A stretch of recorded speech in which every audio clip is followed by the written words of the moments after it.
Hey, welcome back to Evil's Comics. This guy right here is Evil Mike, and I got a review for you today. From Dynamite Comics, we're going to be talking about Disney's Darkwing Duck, issue number 2. It is written by Amanda Deibert, art and colors by Carlo, Lauro, and letters by Jeff Eckleberry. And if she's doing one, I'm picking it up. The cover is done by Mirka Andolfo, my favorite artist.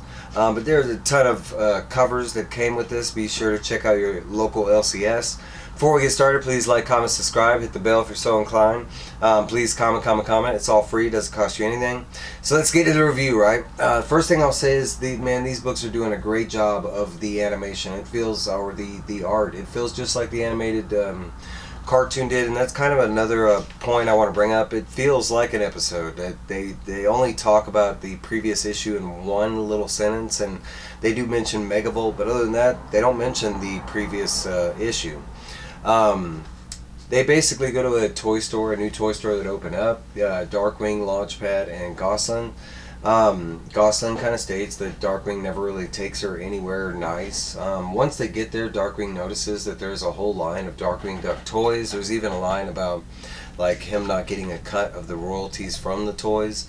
But as soon as he makes that comment and picks up a Darkwing Duck toy of himself, notices that it kind of looks a little different, like he looks a little mean, they all start to come alive. And not only that, but the whole toy store does. And sure enough, it's a trap set up by Quacker Jack and Mr. Bananas, shown here if you don't remember. He's also on the front cover, which I love when they do that. Well, basically, at this point, that's what it is Darkwing rushes to go get change. He hops into a photo booth because telephone booths are not really a thing anymore. He does make some kind of funny comments about social media and stuff like that, but eventually does change in a Darkwing Duck. He eventually battles it out with Quacker Jack. It's not really a battle, it's more like he's getting bombarded by massive amounts of rubber toys. None of them are ever in any kind of real danger, and he keeps trying to get Goslin out of the toy store, claiming that she could potentially be in danger. And there is a moment where Goslin does come to the rescue, because at one point Mr. Banana reveals one of his new abilities is he can replicate toys in the mass infinity amount. At this point, Darkwing Duck does, he starts to get bombarded with the toys. Goslin tries to come and save him. Darkwing Duck has to stop and save her. He does get Goslin, out to safety.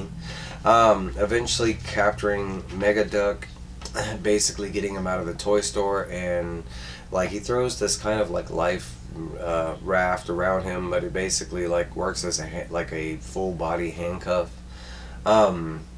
After that, we cut over to, and there's some funny stuff that happens in between, but we cut back over to them at their house. They're talking about the day, and Darkwing Duck has made an epiphany. He's not doing it due to age or anything like that. It's more due to Goslin, but he is retiring as Darkwing Duck.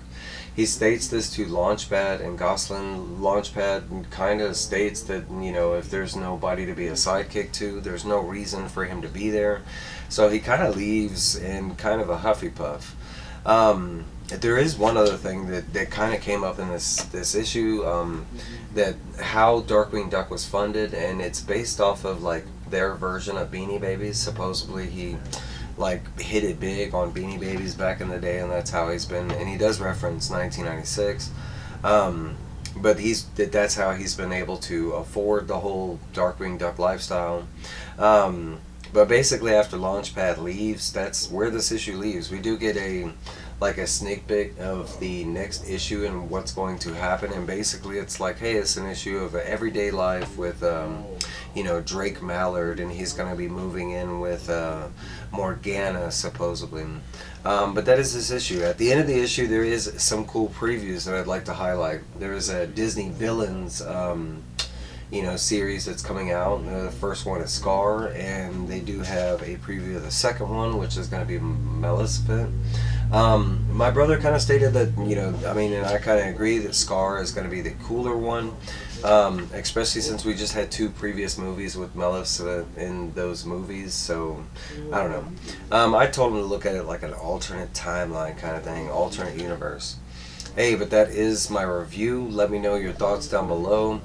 And I'll hit you up next time. Alright guys, that's all I got for you.